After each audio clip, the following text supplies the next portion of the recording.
Welcome ladies and gents, Chris Andre here. Don't forget to hit a right hook on that subscribe button. Let's talk boxing. For a decade after the turn of the millennium, many considered the heavyweight division to have been draped in the shadows of a dark age. Many saw it as a time where excitement and the hope for renewal were nothing more than victims, brutalized and subjugated by the dominance of the Klitschko empire.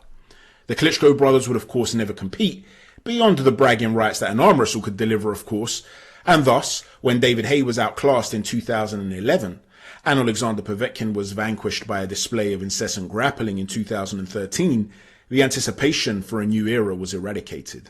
However, during that time, the eagle-eyed noticed that seeds of hope were beginning to spring. Tyson Fury was a rough diamond, even though the trained eye could see him glistening. Although he would go on to flatter to deceive, David Price was seen as an emerging juggernaut of power in those days of the New Dawn.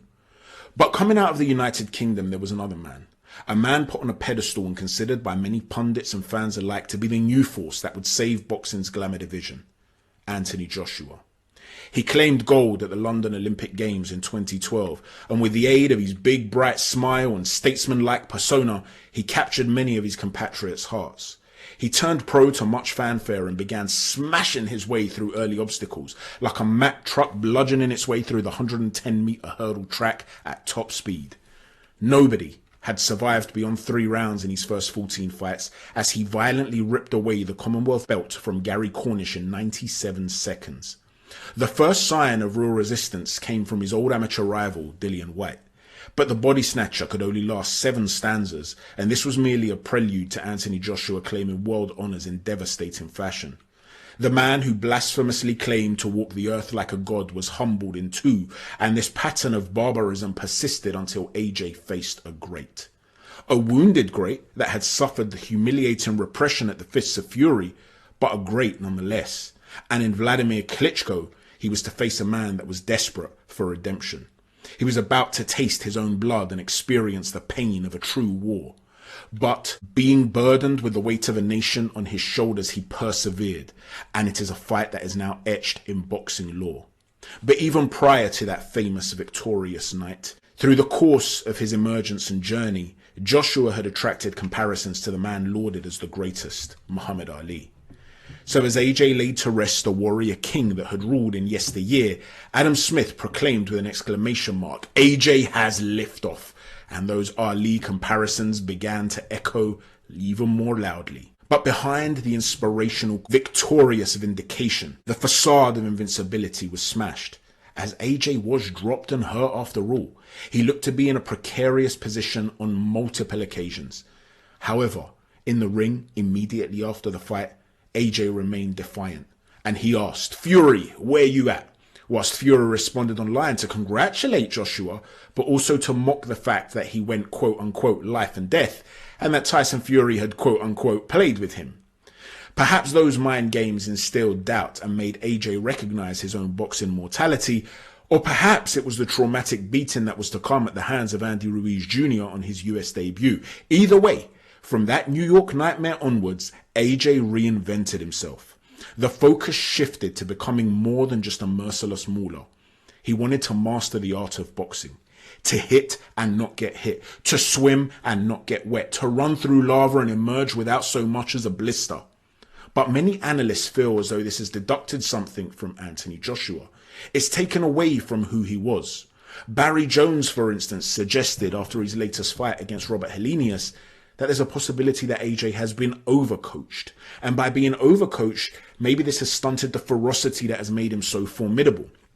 Sure, he made some technical errors. He might lose some positioning. He might take a shot to get a shot off.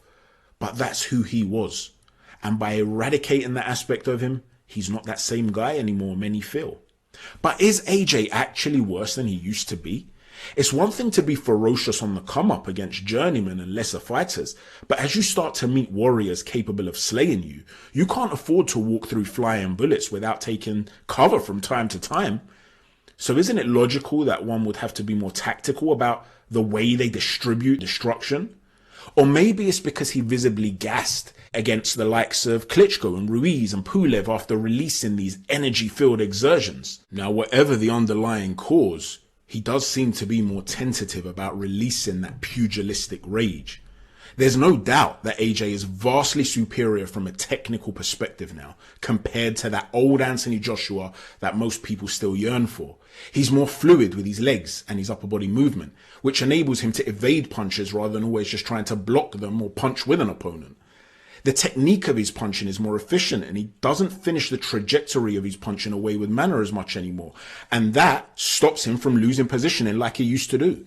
He sets traps and he calculates his entry points. However, that killer's mindset does seem to have taken somewhat of a back step for now.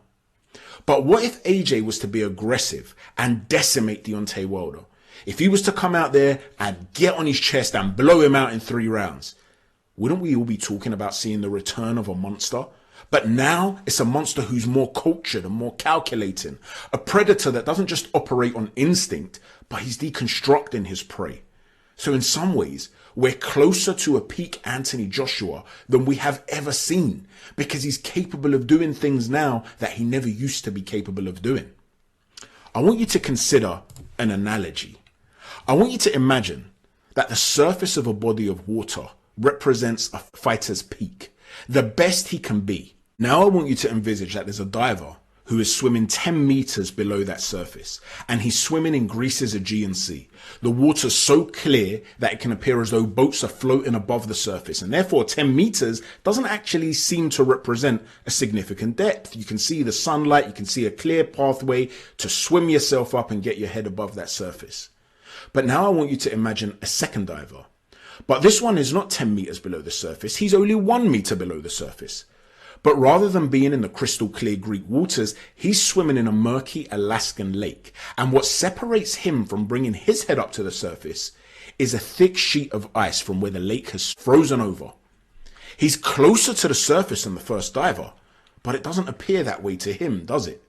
He's in a more precarious position because that sheet of ice represents the mental block that seems to be plaguing Anthony Joshua.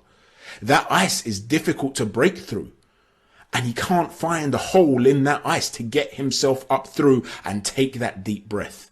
And so from his perspective, he's not close to his peak. He's close to his downfall. But if he can find a hole in that ice, a solution to that mental block, and he delivers against Deontay Wilder, and the right balance of tactical and technical execution is there alongside a predatory aggression, then he'll really send a message. He'll be closer to that water's surface than he's ever been before, whilst knowing he can break through that ice at will. And that, my friends, would be the best Anthony Joshua we have ever seen. People will then start to talk. They'll wonder whether he's ready to claim the scalp of Tyson Fury. After all, Fury's hardly treated his body like a temple. In the eyes of some observers, he's even shown signs of physical decline. AJ recently told Radio Raheem that the biggest difference in himself since linking up with Derrick James is confidence. He also told Michelle Joy Phelps that Wilder is the one that needs to be worrying about him, not the other way around. So he's certainly saying the right things. Anthony Joshua is so close to the water's surface, and yet as he swims frantically below that sheet of ice, he seems so far away. But can he break through? Thanks for watching, ladies and gents. Please don't forget to hit a stiff jab on the like button or right cross on the subscribe button and an uppercut on the notifications button. Thank you for watching. Take care. God bless.